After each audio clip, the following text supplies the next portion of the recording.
Well, it's March 11th here in Oklahoma, and we are getting snow. I am so ready for this roller coaster weather to stop so I can start expanding the bees.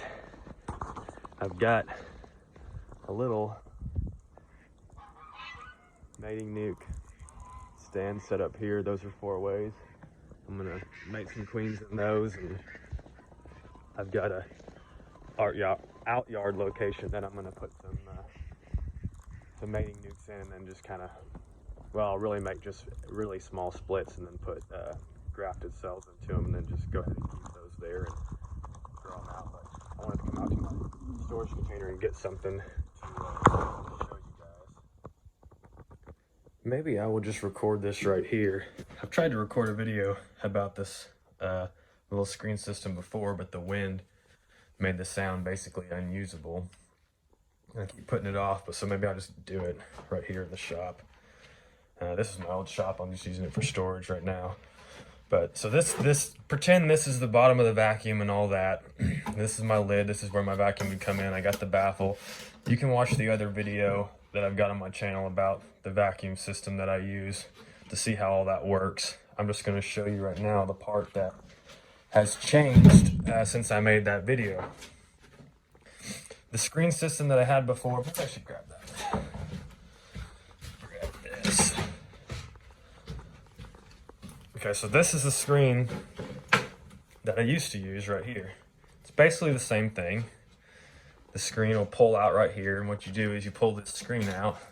Once the bees are in there and you put their brood above, you just kind of crack this, and then the bees will climb up and they go up there to get to that brood because they want to keep that brood warm. One of the issues with the screen like it is now is this support bar runs this way and you're pulling the screen out this way. So if you get a lot of bees in there, they'll be hanging off the top of this screen, and then when you pull the screen out, it likes to like pinch a bunch of them right in here. Not a lot, but I just figured if you can avoid that, why not? So that was the old screen system, pretty simple. Set that over here. This is what I'm using now. So instead of, let me turn this around.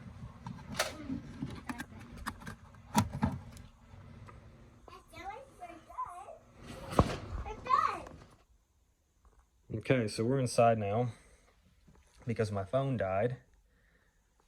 And so we're gonna finish this up in here. Just gonna pick up where we left off. Finish talking about this. The main difference between this screen system and the smaller one that I used before, of course, you've got this, right? So you don't pinch the bees. We're pulling the screen out this direction, not this direction. So that was one feature that I wanted to change.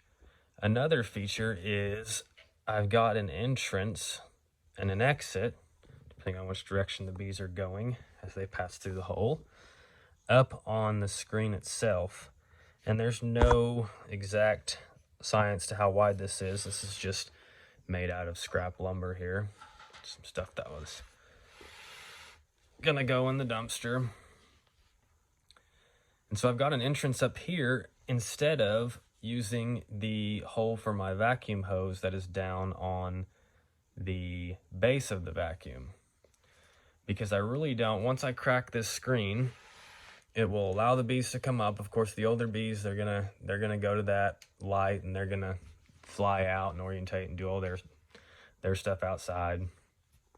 And then the nurse bees, they're gonna just crawl up the side here and go up and get on the brood.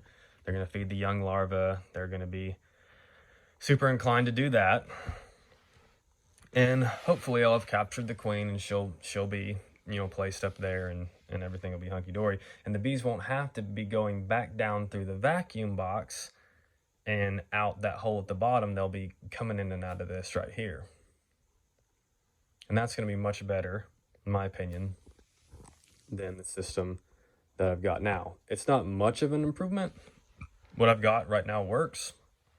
And honestly, the whole screen system and all this, that, and the other is not necessary to begin with. I mean, a lot of people don't even didn't bother with this, but when I do a cutout, it's so much work. Like, I really just want to come back, put the thing together, crack the screen, and walk away, and not have to worry about dumping bees out. Or this is just really simple. After you've done all the work, everything's boxed up, and I don't know, I like it. I like doing it this way. Not the only way. It's not significantly better or anything like that.